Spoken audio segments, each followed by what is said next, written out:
Welcome to Hiraeth, the home of modern Welsh politics. 2022. Historic years have come thick and fast recently, but in a year in which the UK lost a monarch, went through 3 prime ministers and war returned to Europe, it will surely be up there in the history books. Inflation also hit highs not seen for 50 years as a cost of living crisis engulfed the UK. Meanwhile, in Wales, where in comparison not really much of anything happened, good old stable polity for you there, which we'll discuss a little bit now, we turn to 2023 and we've seen the retirement of the person many consider the true Prince of Wales. But will the rest of the year be as infamous, or will a period of political sobriety emerge in a year without any major UK political elections? Tonight, the Hiraeth team look back a little at a roller coaster year and look ahead at what 2023 could bring. Rich, what did you make of 2022 in the political sense? Well, chaps, it's a pleasure to be taking part in the latest end-of-year review pod of any podcast in the United Kingdom. We've actually waited until the second week of January to get around to this. You've already mentioned in the many takes on that intro, Matt, that 2022 was a rollercoaster year. The way that I see it is that it was the year that a lot of chickens came home to roost.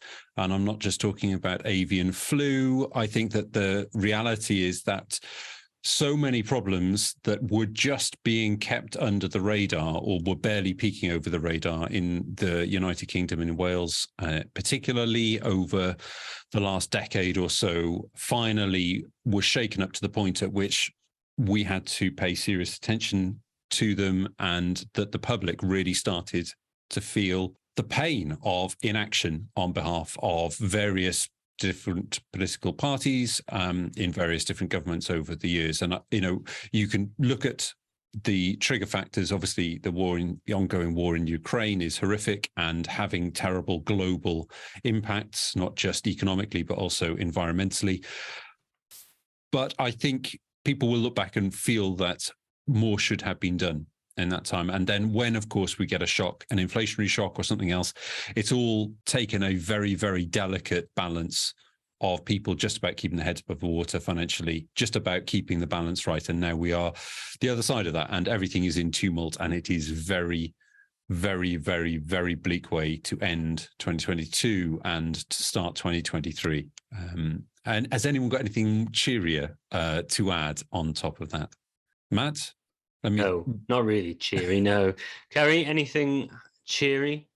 Watching from the sidelines, if it wasn't so serious, was amusing to see the Conservative roller coaster.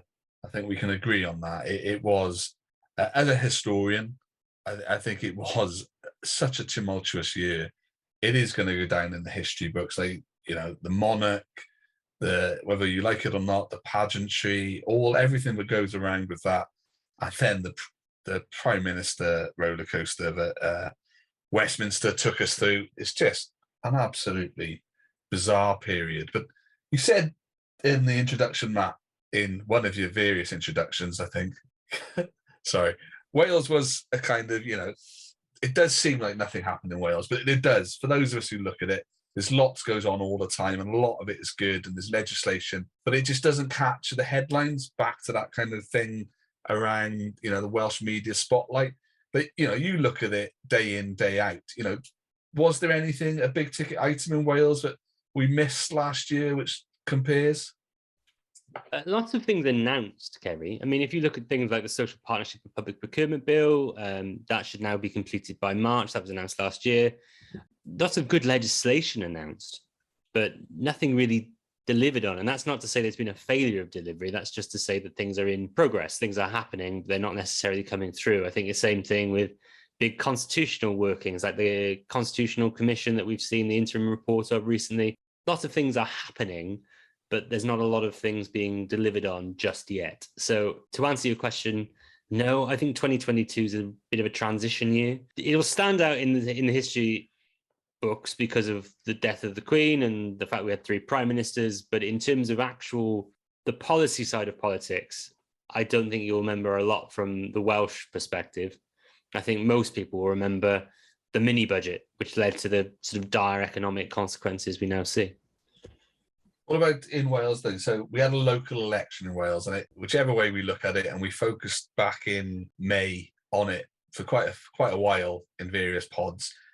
It did really cement Labour as the grand party of Wales, didn't it? It brought them back into electoral success, which had perhaps been on the wane in recent elections. Labour country, isn't it? One party state. One party state, Labour country. The people of Wales, in their ultimate wisdom, continue to elect Labour governments. I mean, also a big thing that not only was it a big victory year in the local elections for Welsh Labour, but it also was the year that we celebrated, and I do say celebrated, 100 years of Labour electoral victories in Wales, a feat unparalleled in the whole of the democratic world. Great year. But in realistic terms, yeah, the local elections were just a continuation of the electoral success that Mark Drakeford and the Welsh Labour Party had seen the year prior in the Senate elections. And I think to a greater or lesser extent, still sort of riding that Drakeford wave into the successful elections in May. Obviously, if you saw a few changes to that, local issues affecting Neath, we saw Labour lose control of Neath Port Talbot, but otherwise a very, very good year, winning control of councils, albeit no overall control, such as Monmouth, now being the governing party in Denbighshire, in the Vale of Glamorgan, results that you necessarily wouldn't have predicted. And I think it shows that Labour are on a very good track and look set to win a significant amount of Westminster seats when that election eventually happens. Oh, yeah, I would definitely agree with you there. As you recently commented to the New Statesman podcast in your Hiraeth capacity, I think it's fair to say that the loss of Monmouthshire for the Conservative group was quite totemic. And I think that will have really shaken up the Conservatives in Wales. And in the way that things are standing, I don't think it's unfair to say that 2022 was the year that the Conservatives lost the next UK general election. Now, I say that the Conservatives will lose the next UK general election, and I will dig out my prediction klaxon to insert here at some point. But I think that that's the way that it will be framed, because, again, I don't think that the Labour Party across the border is doing a particularly good job of winning the next election. I think in all likelihoods, it will win because it is the default alternative to the Conservatives. In Wales, I think the question is a genuine question about whether there is a complete wipeout of Conservative members of the UK Parliament in the next UK general election. At the moment, if you gave me that bet, I would probably take it. I think that, former guest of the pod in its previous form, Faye Jones, is possibly one of two Conservatives who might hold their newly redesigned seat. But for her, it's particularly difficult given the shape and demographic of that new seat. The only other one being Craig Williams up in, I always get this one wrong.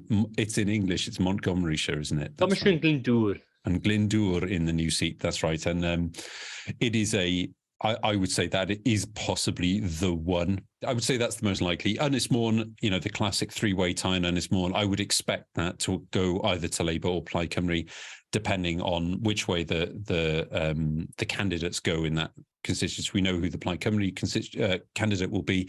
And the question is whether Labour can find somebody who will be able to challenge Rhun ap Iorwerth. But I think even if they are successful in the Virginia Crosby-led Freeport bid, up for Ynys Môn, I don't think that is going to be enough in absence of any great nuclear victory for her, that the Conservatives will hold on to that seat. You two have gone completely off script, and we're looking way ahead. Although Mark Drakeford wrote or was quoted in a recent report saying Welsh Labour on a Westminster war footing, there's virtually no chance, unless there's some kind of implosion of the Conservatives, of having any election this year. Even 24, I think, what's the latest they can have it? Is it January 25?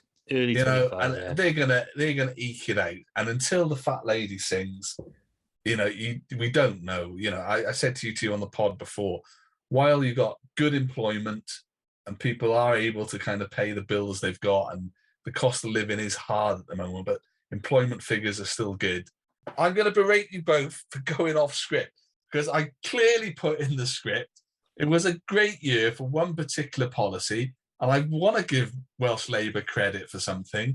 And I've told you both to ask me about the policy of UBI in Wales. So can you follow the script you've been given?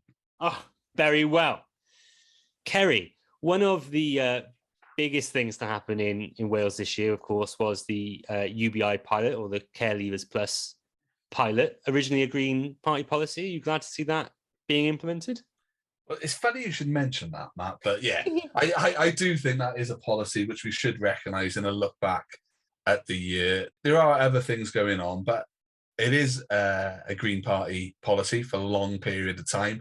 I think a few good friends of the pod, John Williams and the like on UBI Lab, have worked incredibly hard, as have a number of others, to get that kind of UBI process into Welsh Government. And I think credit to Welsh Government, because I think it's not UBI as the big policy is, and we looked at, but just as a care leavers policy, I'm incredibly impressed with that. I think we're helping the people in society that really need to be helped, and it's the beginning of a process on the UBI journey.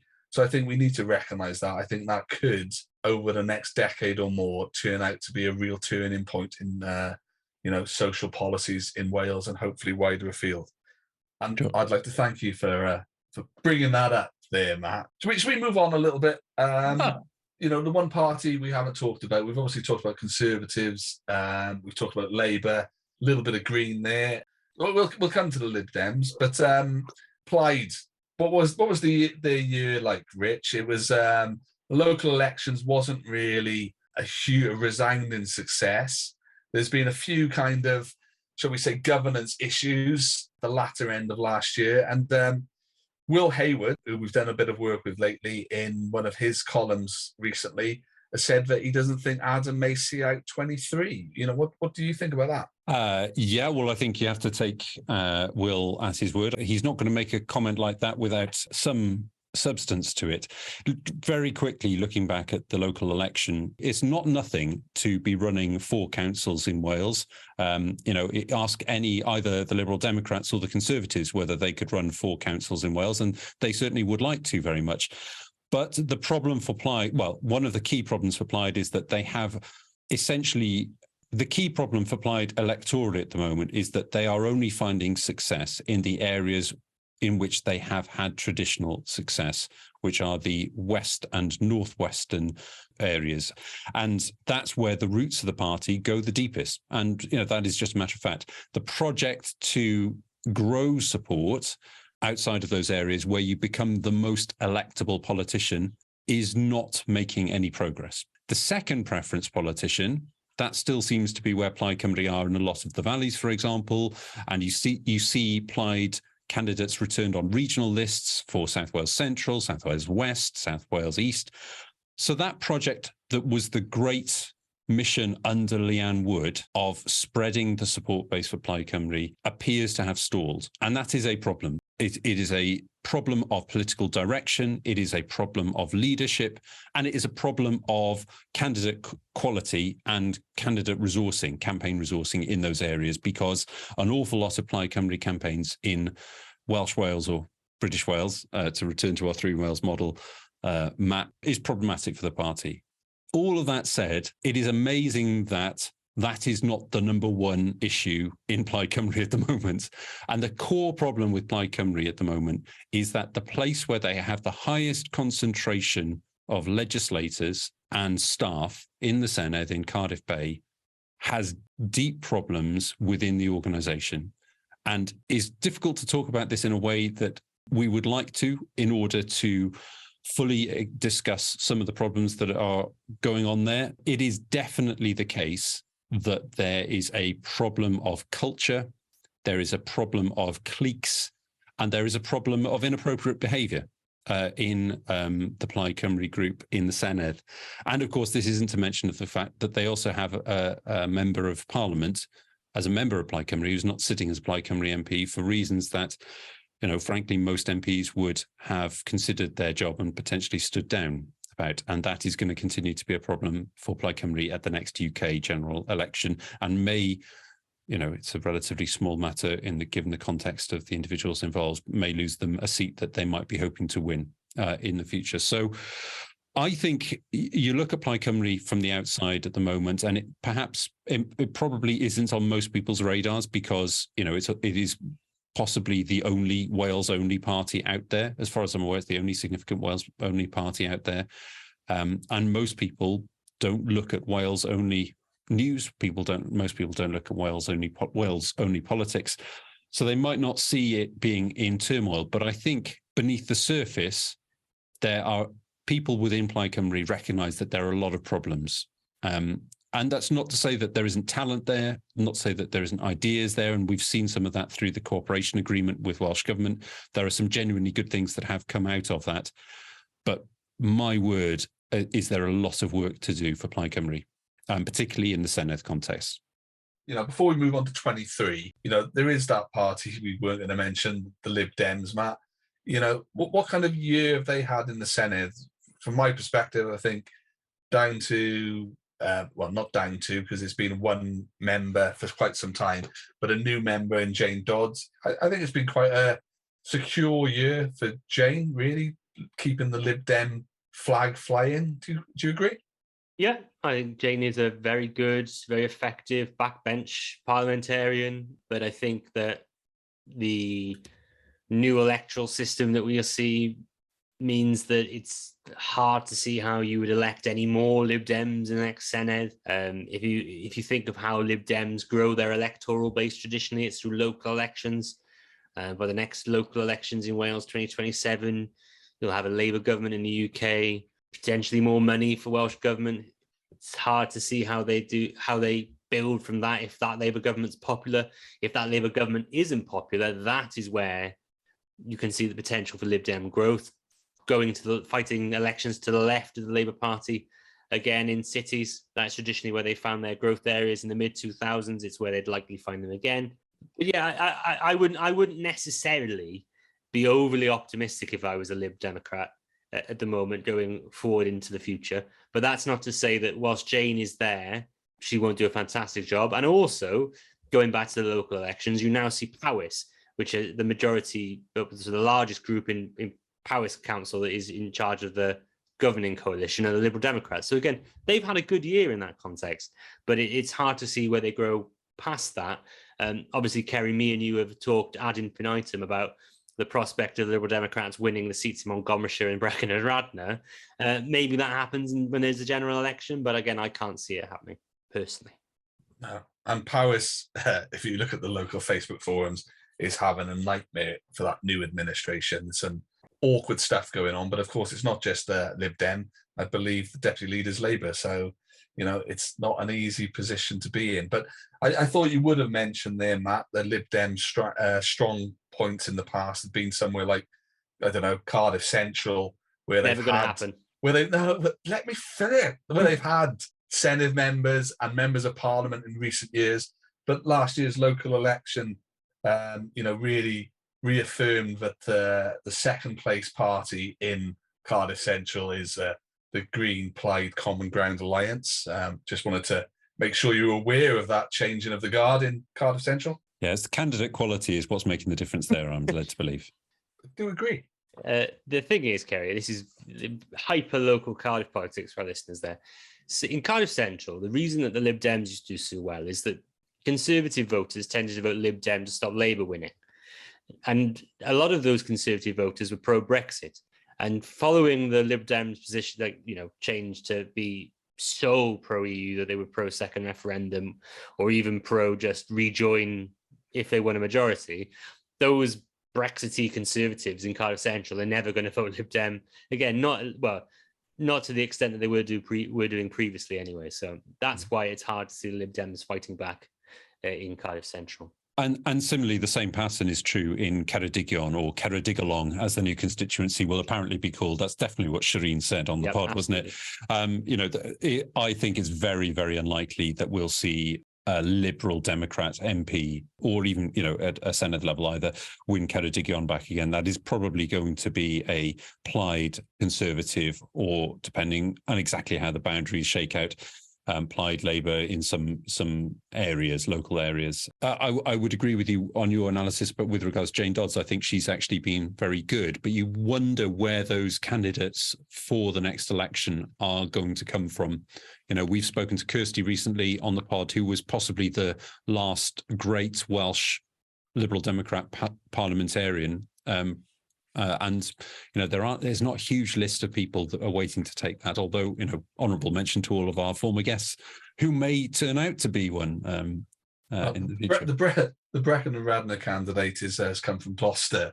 Not that want to go into that one again. You all sound like you're from Hereford there anyway. You'll fit in fine. I don't mind. I love Hereford. Look, I want to drag you into 23 because, you know, 22 had all that going on, but 23 has an awful lot of issues rumbling along as we kick the year off. And a lot of my day today has been, and we're recording on Tuesday the 10th, has been around looking at health in Wales with FM questions, looking at a lot of health questions.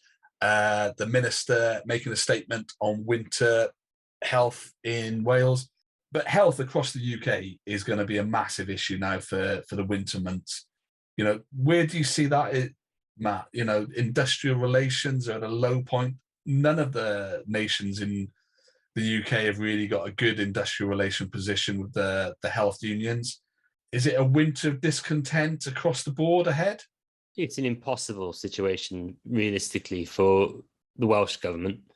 They lack the economic levers of the Scottish and UK governments to raise any significant revenue to stop this industrial action taking place.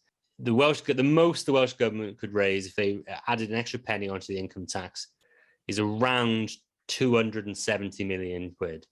For every 1% you add on to public sector pay, it costs you £100 million. So it is difficult to see where the finances come from to pay for the additional pay, which, don't get me wrong, these public sector workers deserve. It's incredibly difficult to see where that money comes from without the UK government spending more money and Barnett consequentials being given to the Welsh government. It's an impossible situation. I just don't see how it happens. And Plaid Cymru today coming out saying an 8% pay rise is possible. Trust us, we've seen the figures. I'd love to see where they get their figures from, because it's just impossible given the constraints on the Welsh government budget. I'm sure absolutely every single Labour MS would want to give the nurses, the ambulance drivers, the pay rise they deserve, matching or above inflation. But until we have more financial control and fiscal levers here in Wales, it's just not possible. If you say it is, you're telling the Welsh government to take money away from other frontline services to pay for it. And I think that more money should be spent on frontline services. But it's just an impossible situation, Ceri. I know you spend your day looking at it and looking at how bad things are getting from a sort of primary care and frontline perspective. But I on the finances, I just think we're in such a long circular argument about this in Wales. We just don't have the money nor the financial levers to raise that money to do anything about this situation. And that's horrible, but it's the truth. You've got a fear at the moment, and it's not just around the industrial relations side of it. Even if we resolve that tomorrow, that doesn't then resolve the kind of pressures on the system that all areas of the UK are facing. You know, that there's wider issues around workforce, training, the private sector. I'm very much someone who believes the NHS should be a public sector aspect, but some of the things coming out from UK Labour on where they might take the NHS, it's going to be interesting to see how those develop over 23, because as we just talked about, the next UK election is Labour to lose. But there are a few points in just the first 10 days of January where you wonder if they are aiming to lose it, because they don't have to say anything and they can walk it in. But they do seem determined at times to try and score own goals with some of their kind of key supporters. But Rich, one of the things which I'm interested in is, health, I think, is a poison chalice for those in government at the moment dealing with it. And 23 could be the year that Wales looks to elect a new FM. Do you think holding the poison chalice could be a problem for a Luned if she was interested in the FM role? I'm going to do the opposite of what I did earlier, Ceri. I was guilty of looking too far ahead and enjoying the theorising about what might happen in the next UK general election. I am increasingly confident that we're not going to see a new First Minister in 2023. I think it will be 2024. Before we look at Wales in 23, there's a few UK-wide, if not more global issues. Cost of living is the other big issue at the moment. Energy prices, be they the fallout of Brexit, inflation, whatever. These are going to be a major feature of the rest of this winter, if not the rest of 23. And those big ticket economic issues can only really sit at the door of Westminster and the Conservatives themselves, really. Do you think there's a way in 23 they can turn those around, or is it just going to be a hostage to fortune? Matt? No. Rich? Well, I would say on inflation, I think the forecasts suggest that even if the United Kingdom government does very little, we're likely to see inflation reduce over the course of the coming year, which will be good for everybody. But I don't think it's either a result of proactive management by the United Kingdom government, or is it necessarily going to help ameliorate all of the other terrible economic things that are happening? Inflation isn't the only kind of economic crisis, by the way. We are in recession. As you know, the continual detriment to our economy of Brexit keeps chunkering on. So that's bad. The trade impact that it's having on Britain is unbelievable. And we'll start to see a massive impact on goods export and imports into Wales. So that's terrible for our economy too. Well, that's a positive economic point. Right, I'm going to drag us into Wales. Wales, it's a Welsh Labour government, Matt, but I think we forget a lot of the time. But it's done through a cooperation agreement. Let's go back to health. What's the health of that cooperation agreement at the start of 23? Do you like that segue I did there, boys? It was really nice. Very good, very good. Very Loved good. it. Yeah. Honestly. I would say it's not quite an A&E, but it's maybe thinking about dialing 111. Is that fair, Matt? Yeah, it's currently thinking, can I be bothered to talk to the receptionist of the GP? I think that fundamentally it remains, again, using visual cues on a podcast, terrible. I'm viewing inverted commas, strong, because fundamentally both parties need it. Labour need plaid votes or plaid abstentions in order to pass their budget. Without this cooperation agreement, very little of Plaid's policy platform would be implemented. I think fundamentally the cooperation agreement has sort of neutered the potency of Plaid Cymru's opposition to the Welsh government. But I think that they have continued to call for tax rises because they don't want the pot of money that the Welsh government are already in charge of to be reallocated away from Plaid Cymru approved projects that they got as a product of this cooperation agreement. So that's why you see them keep asking for tax rises. This is why they say they could pay 8% without really providing any figures on it. So I think that is a big issue. I don't think Labour particularly enjoy the fact that they're getting criticised as heavily as they are by Plaid Cymru. I mean, that is their job as an opposition party to hold the government to account. But you can tell from the interviews we've had with people like Jeremy Miles and Vaughan Gethin that there are undoubtedly some tensions in that agreement, with Plaid Cymru constantly pushing Welsh Labour in order to act faster. And I just think that if you look at the economic landscape, you'd probably see some of that cooperation agreement, that massive cooperation agreement, fall by the wayside. That is much more likely than seeing the Welsh government move faster and spending more money on any of the policies suggested, but they're in. Earlier on, you mentioned, right, we talk about things and things are happening, but from that cooperation agreement and the wider programme for government, have we got any big ticket items in 23 legislation or policy which will be delivered we could expect to see? I mean, the big one last year was free school meals. This year, I suppose so much of what's going on in terms of self-catering properties and tourism levies will be one of the big ticket items as a consequence of the cooperation agreement. Obviously, the continuing work with the Constitutional Commission. There's lots of long-term work in that cooperation agreement, things like a social care plan and continuing work on second homes, etc. So I don't think you'll see anything necessarily tangible, but you will, as always with Welsh Government, see a whole raft of consultation documents relating to policies within the cooperation agreement. So keep your eye out for that, but I don't think we're expecting anything massive beyond what we've already seen consultation for. Yeah. Reports will be written, shelves will be stacked.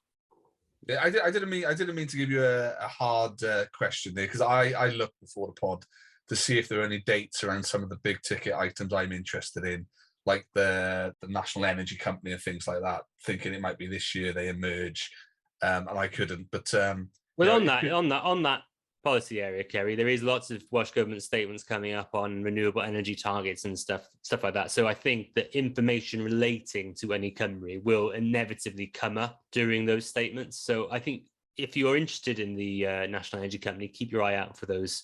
But I think that the Welsh Government are about to see quite how difficult it is to get renewable energy projects built in Wales. So good luck to them.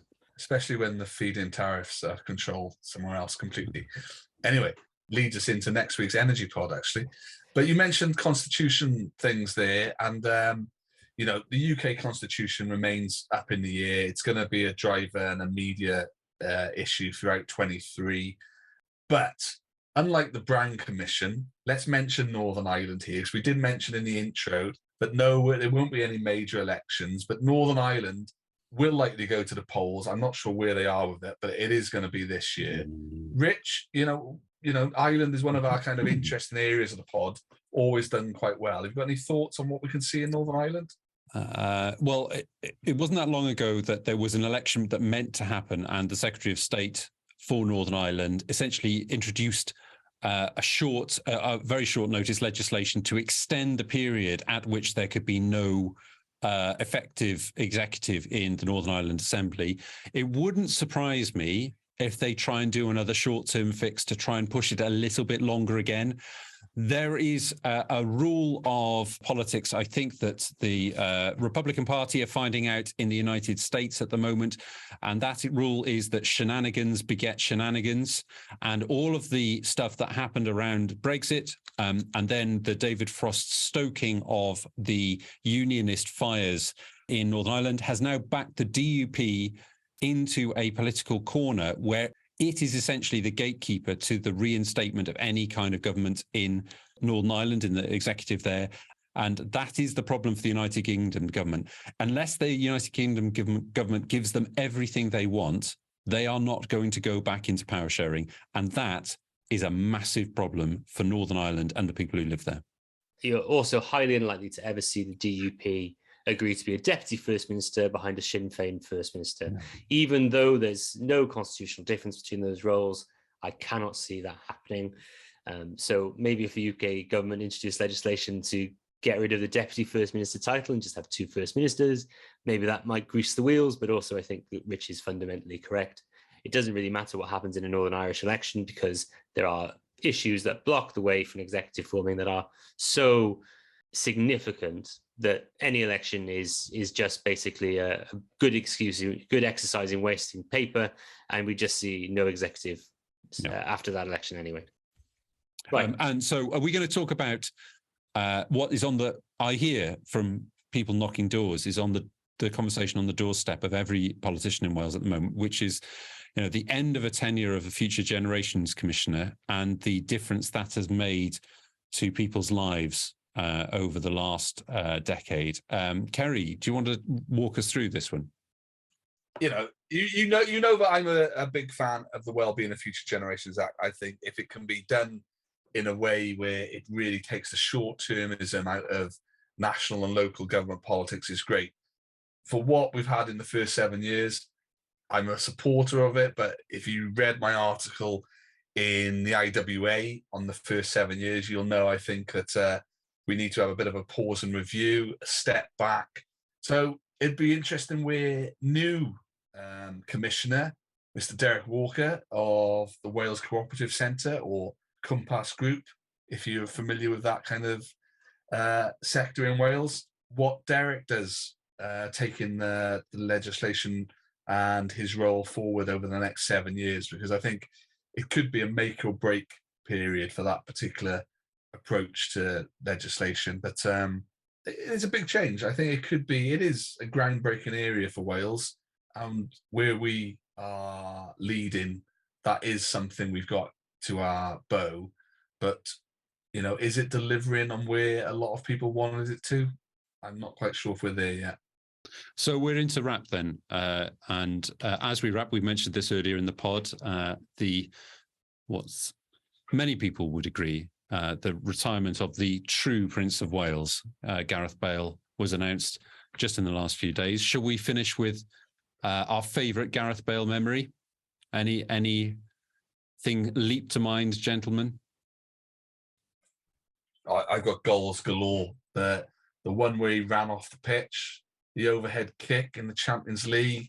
But for me, it is commitment to Wales. Not so much a goal or anything like that. It is leadership. He's, we've had great stars in the past, and the recent one is Giggs.